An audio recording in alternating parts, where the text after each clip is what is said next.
À Kinshasa, la 8e édition de la Congo Fashion Week s'est emparée du tout nouveau musée national de la RDC. Le thème cette année, From Congo with Style. La capitale de la SAP veut désormais vivre de sa créativité et pas seulement inspirer les autres.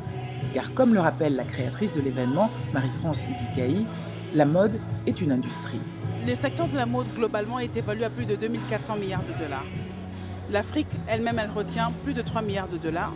Et la RDC est évaluée à moins de 200 000 dollars.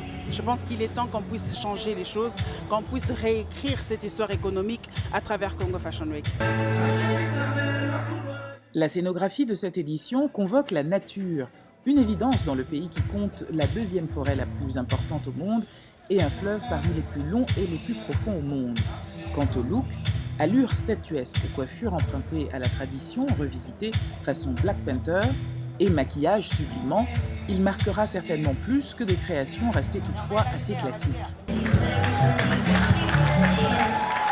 Et comme pour chaque Fashion Week, il y a une star. Et ce soir, c'est elle la star. Dorcas Poba, 20 ans, mannequin, vivant avec un handicap et bien plus.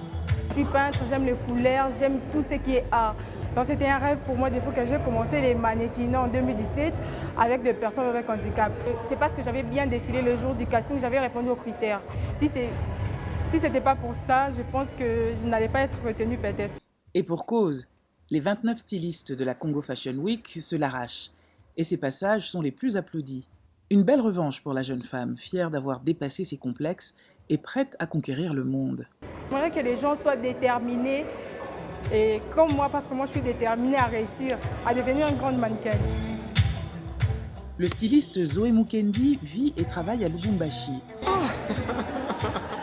Ah oui, la fatigue, c'est pas la fatigue qui va, voyez, après un peu de jours de travail. Une fois fini, on a l'air un peu fatigué. Le défilé s'est passé très bien. Il y avait des collections magnifiques et puis un public qui était à la hauteur. C'était un réel plaisir de pouvoir participer à Congo Fashion Week. C'était très bien passé. Congo Fashion Week a annoncé cette année se restructurer. Un Congo Fashion Council chapeautera désormais les activités de la Congo Fashion Week, ainsi que le Congo Fashion Institute, un nouvel organe. Cette volonté de s'organiser et de se valoriser suffira-t-elle à attirer en RDC les investisseurs et le public international? Réponse l'année prochaine. Pour Marie-France, Dorcas et Zoé, le pari est déjà gagné, celui d'aller jusqu'au bout de ses rêves. Anastasie Tudièche, VOA Afrique, Kinshasa.